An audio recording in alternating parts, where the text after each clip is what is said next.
This video is for all you MMA guys out there that are fighting Jake Paul.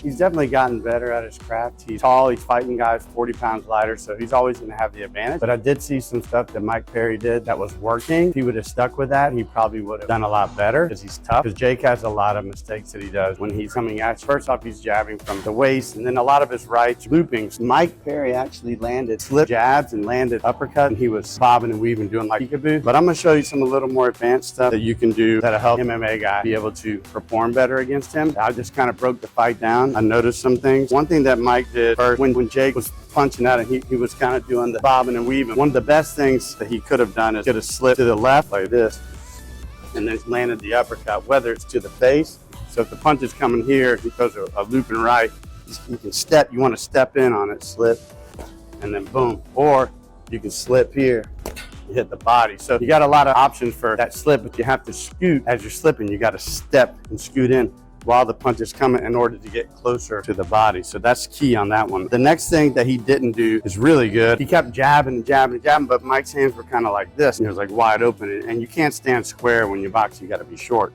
So the less of a target you have, better. Normally when you box, like if someone's popping the jab out, if you want to, you can just stand like this and you just catch it like this. So you basically can just parry the shot. So if you look at their elbows, you can see the punches coming. So every time he throws, even if he throws from here, coming at a weird angle, it doesn't matter because just watch the elbow. So right when you watch that elbow and it comes up, you're gonna see it, right? So when he throws up for that jab, he kept like tagging him. He was popping his head. All he had to do was just stand there. He could have even done a Mayweather high guard and just popped him, or he could have kept his hands up and just blocked. So when you block the jab, say they come in with one jab or two jabs, all you're doing is stepping back like this. Step, and then most of the time after a double jab, straight right comes, or a 1-2. You have to watch the fighter to see what he's doing. Jake's throwing a lot of 1-2s, or he's just throwing jabs, and then I noticed that he would throw like a 1-2. Those are the kind where you pop, and then you would slip the right, boom, and then you come up again with an uppercut. You have a lot of options with this parry, so you just block, or you can do one block on the jab, slip, and then land that punch. You can even do it the other way, so you block it, slip, bam, and right uppercut. They're coming to you. You want them to come to you, but you're only going to take, based on if they're doing a double jab straight or a 1-2. Once you step one, you're not going to step twice if they're only doing a 1-2, because then you're too far away to land counter punch. He's going to throw a 1-2, you're going to catch the first and then slip the right. If he does a double jab, you can catch two and then slip. And then boom. Those are little secrets you can do against him, which would work really well. The next thing I had in there, because he's taller, most of the time guys he's fighting are very short and they weigh less. You're gonna have to attack his body, because when he gets into the later rounds, start getting tired. And he's big, so now that he's so big, it's hard to carry all that muscle around. Now your arms getting heavy, getting winded in general. When Mike was doing the peekaboo is just kind of like this. So as he's coming at him, throwing all those punches, he can do the peekaboo, slipping all those punches to encroach and get inside to attack the body. So if he's coming here, he's like peekaboo, slip, bam, bam. And then he can hit those body shots. Slip, bam, bam. And basically, that's how you would break his body down. You gotta break his body down because he's long. You're shorter, you gotta get close. That's key. When he throws a leaping hook, which is usually his left, you wanna scoot straight down the pipe. So what he does, he comes like this, but he starts coming out, it looks like a jab like this. Kind of looks like a jab, but then he turns into a hook, and he's moving to the left. When he moves to the left, that's the perfect time because he's moving into your power. So if you're right here and he moves this way, you can land a straight cross as he's doing that. I call it a screw hook or a leaping screw hook. But the deal is he kind of comes really wide with it. He's here and he comes like this. What you have to do is you got to have a high guard, and as he's doing that, you got to scoot and shoot one straight down the pipe and land it on him before he lands the hook. So if he's here and he does that leaping screw hook, you scoot in, and then you just land that shot. It'll definitely throw him off because it's off time. It's kind of, again, like the Mayweather scoot. The Mayweather scoot, he kind of gallops. And that's basically what I would do if I was fighting him. I would gallop towards him as he was moving and then shoot it straight down the pipe. And trust me, it'll land. He's not used to that because he's just staying outside, but nobody's cutting the distance because he's open and no one's seeing it, but I see it. I trained 5 pro fighters, had a lot of undefeated fighters, but I'll give him credit. He's gotten better. He's strong, but again, when you're at a disadvantage and you're short and you weigh 40 pounds less, it's gonna be hard to win, especially if you don't know how to box. So I'm giving y'all the little secrets. Another thing he does a lot of 1-2 combo, kind of like this, does that 1-2. But what people don't know is like if you come in, you throw like a 1-2, He's tall and big, and he can come straight down the pipe and lands that cross. You don't even have to move. You know how to guard it. Pacquiao does this a lot to get inside. Say if I want to hell out of someone in the body, turn into a rough fight because they landed some shots. And I don't really get hit a lot when I spar because I'm more of a defensive Mayweather style fighter. So everything I do, I learn from Mayweather. I've watched him for years. Learn all of his defensive maneuvers, flips, his jabs to the body, head movement, timing, distance. And one thing Pacquiao does really well, it's a thing called a high guard. So he goes like this. So because you're boxing, the gloves are bigger. In MMA, it wouldn't work. So you could do a high guard like this. So if he comes in, say he comes in on that 1-2 straight in, all you gotta do is just walk right into it and smother it with your elbows. You kind of walk right in, boom, then bam, bam, and then you hit the body and pound it. You walk in that high guard, boom, boom, boom.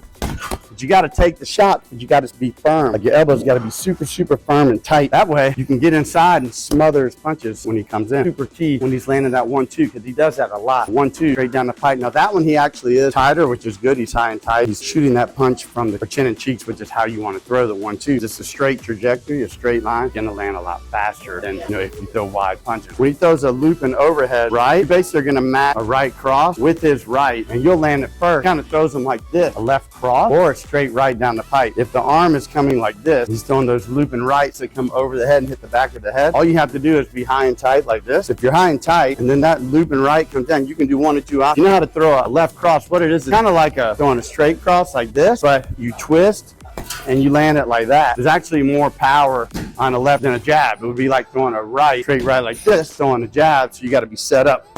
And basically you land that as he's going wide, or shoot a straight right down the pipe. So as he's coming wide, you just have to scoot in again as he's throwing it, because he's taller and longer. You scoot in, crack him. But as he's coming around with this arm like this, you're just gonna drive straight in, you're gonna scoot in, you're just gonna land it. And trust me, it'll land, it's gonna work. You just gotta know how to do stuff. Problem is you can't be open, arms like this, you can't not be slipping, you cannot be parrying. You gotta watch what he's doing and figure it out. Again, all those holes that I see in his game are gonna help you. If you're an MMA fighter, you're gonna fight him in order to take advantage of his mistakes. Also, when he throws jabs from the waist, scoot in and land a 1-2 shot to the face and hooks, because Perry was slipping side to side, that's when he did his best work. So when he throws the jabs from the waist, he's here, right? Problem is his face is open. He's like this. And then Perry's standing back here. So if Jake's here, Perry's standing here, and then Jake's just going, just throwing these jabs. Whether he's here or he's throwing the jab to the body. If he throws it to the face or to the body, what you're gonna do is you're gonna cut the distance quicker, because he has to extend that arm to land it, right? You wanna scoot in quick as he's here, like on the jab.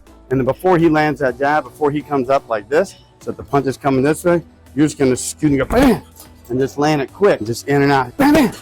And then you're going to land it cutting more distance, because his hands are down, so he's wide open. Have to be quick. You got to be on the balls of your feet, and you got to be able to explode quick. You got to scoot and then explode and push off that foot to do almost like a power jab. So you scoot, then you leap. So see, I'm exploding off of that back leg, scoot, and then leap. And you land those quick. Now once you land that, you weave under and out, get out, because he's big. So you land a 1-2, you just step under and out. I've shown you that in some of my boxing videos. Land some body shots on him. You have to throw more feints. You get to the body, you can jab, you feint high. So this is a good move that I use. If I am trying to be more offensive, when you get to someone, they landed some shots, you scoot in on the jab, and you don't even have to land it. If Jake's standing like this or whatever, scoot in and you do a jab like this, doesn't have to land. And then you immediately fake up, but you still step in again. Once I do that, and then feint, and then you go to the body. So see how I scoot in twice? So I'm scooting, boom, bam, bam. So now, again, you're cutting the distance. Now you're starting to hit the body, not just him hitting the body. So that's kind of how the little trick of cutting distance, key for landing shots, is you got to get to the body. You also have to fight out of the crouch. This is a lost art in boxing. Most people don't do this. The crouch is down here. So you're like low, right? But the cool thing about the crouch is, a lot of your punches, you can shoot them from here, shoot them from here, you can shoot them from here, and people can't see them. So most of the time, angles are like this. You angle and you pivot. But the crouch is actually an angle without moving. You can just sit here and boom, boom, bam. So you can't see those shots. So he's tall. So watch. So I'm going to do an example of that. Say that I jab. I'm going to scoot in on that jab. I'm cutting distance, because he's more jabbing at you and getting out. But you're going to step in, or you feint. I would actually feint up. So feint up, scoot in and feint up. I would do a right to the body and right to the head, but stay in the crouch. So feint up, just like that. Stay up. So again, you're cutting the distance. You're landing body shots, which are so crucial to break him down because he's big. And like I said, he's going to tire. You don't get to the body, he's not going to drop his hands, but he's already got his hands down. So you might as well take advantage of it by doing these little tricks. So angles, when you throw punches, kind of like pivots or side steps. So if I'm coming in, so if I was a southpaw, but I'm right-handed, scoot in on the double jab, even though you're not landing, and then you do it's like doing a pivot, but it's called a side step. So you're gonna go boom. So now you cut the distance on the jabs. Even though they didn't land, it doesn't matter. You're gonna make an angle on the cross, and once you make the angle, now you can either go to the head, or again, I'd probably go to his body. I'd probably go to both. I'd kind of mix it up. So I go boom, boom, and I throw that angle across, boom, boom, bam, bam. And then now you're at the body. Say you landed this body shot, now you got more. So now you're ripping his body apart. And while you're in there, after you land the body shots, say you do the angle, you land this one, you land this one, just tie him up, grab him, and get him frustrated. Just grab him tight, get him frustrated. You know, even loop your arm around his elbow and kind of pull it in. And then you got this arm loose.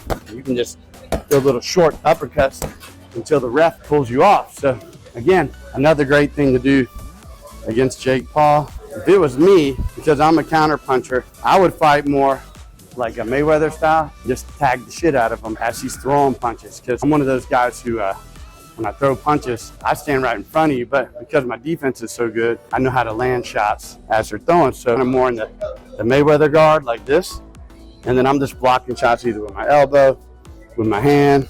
I'm gonna roll, I'm gonna slip, I'm gonna be countering. But as I'm doing this, whether I'm here or here, I'm always scooting in, cutting the distance. And what happens is I know he's gonna throw something, and I'm probably gonna block it, but right when I block it, so say I block the high guard, and he throws like a straight cut. Remember, say a smother, bam, and then you can throw it across like this. Or you smother it, block, bam, this short punch again. Or you smother it, bam, block. Say he throws that looping one, you can lift your elbow and slip, block it here, and then come with an uppercut. So say you see that loop and you're scooting and he throws that one, you're gonna loop, and then he's not gonna be able to get it to the back of your head. And then you can tag the body like that. You can also let him get me against the ropes. Like, that'd be key. I would stand like this, or I would stand like this. If you stand like this, if you don't know how to do that, I wouldn't try it because it takes time, and most people, they think they're doing it, but their chin's here. They just get knocked out. I know how to do it because I worked on it for years. So I usually just roll. So if he came in, I'll be rolling with punches, throwing uppercuts, rolling, throwing crosses, rolling, cross, hook. I could roll this way, throw a hook. But if you're not used to it, you could be here. And when he goes to the body, shoots down, just tag him here.